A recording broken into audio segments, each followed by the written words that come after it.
Hello! Today I have been reading about the Four Agreements by Don Miguel Ruiz, and in his first agreement, the first agreement is be impeccable with your words.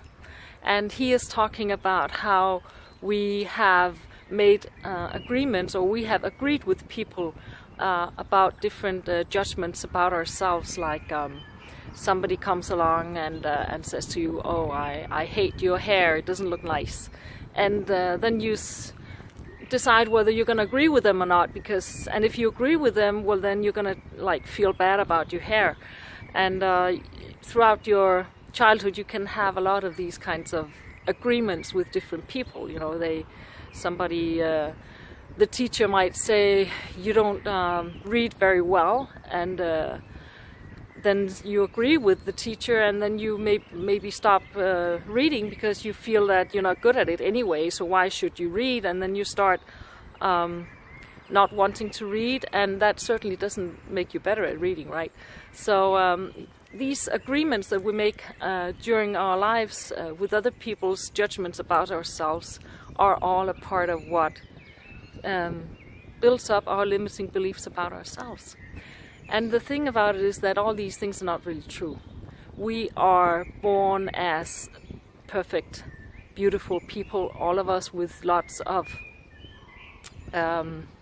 talents and possibilities and gifts, and and we should honestly shine our light and do what makes our heart joyful and happy, right?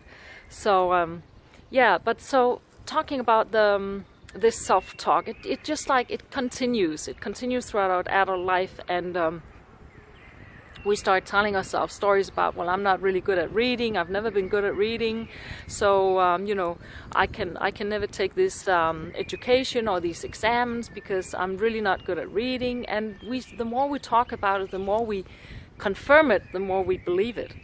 So you might end up not going to college or university and taking that education that you really wanted, because you somehow keep telling yourself that you won't be able to do it, you won't be able to make it.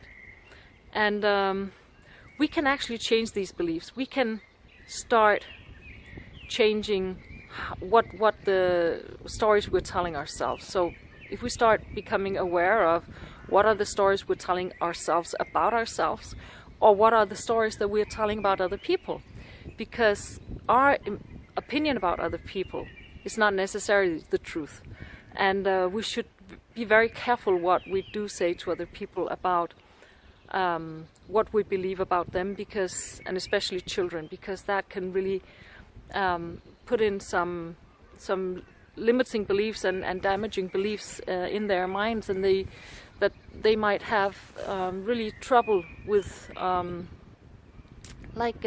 getting rid of throughout the adult life, and it can limit children and people a lot. It's just a very, very powerful agreement, the first agreement, about being impeccable with your words, because we often don't realize how strong our words are, how powerful words are. It's incredible. We can I have so actually, for me right now, standing here, I recognize some of these limiting beliefs, and I become insecure because I suddenly realize that, or not suddenly, because I actually know it's a theme for me, but I realize that I am judging myself about what I'm saying right now, and not being able to say it in a perfect way, not being able to express myself the way I would like to express myself. And so but I'm gonna do it anyway, and I hope that somehow I might be an inspiration to some of you who are listening or watching me. And just let yourself off the hook, people. You're bound to to make come into difficult zones or into like uncomfortable zones when you start doing things like this. And but the thing is that if you don't do it, if you don't let yourself go out there and dare to be imperfect, dare to be to make mistakes or to say things that might sound crazy, or maybe not crazy, maybe just funny, like me right now. Oh my God, you know, this is part of life too, isn't it? Right? So yeah, boy oh boy. But the message is be impeccable with your words, especially towards yourself. What is your self-talk? What are you saying to yourself? How are you agreeing with people about who you are and what you can and cannot do? And how do you talk to your children? What do you say to them? Do you say things that they might have troubles with the rest of their lives? You know, are you putting beliefs and limiting beliefs in your children by saying thoughtless things that you don't really mean, but that actually are very damaging to the kids? So yeah, anyway, this is just what I was inspired to say today, and I hope you had fun. I'll see you soon.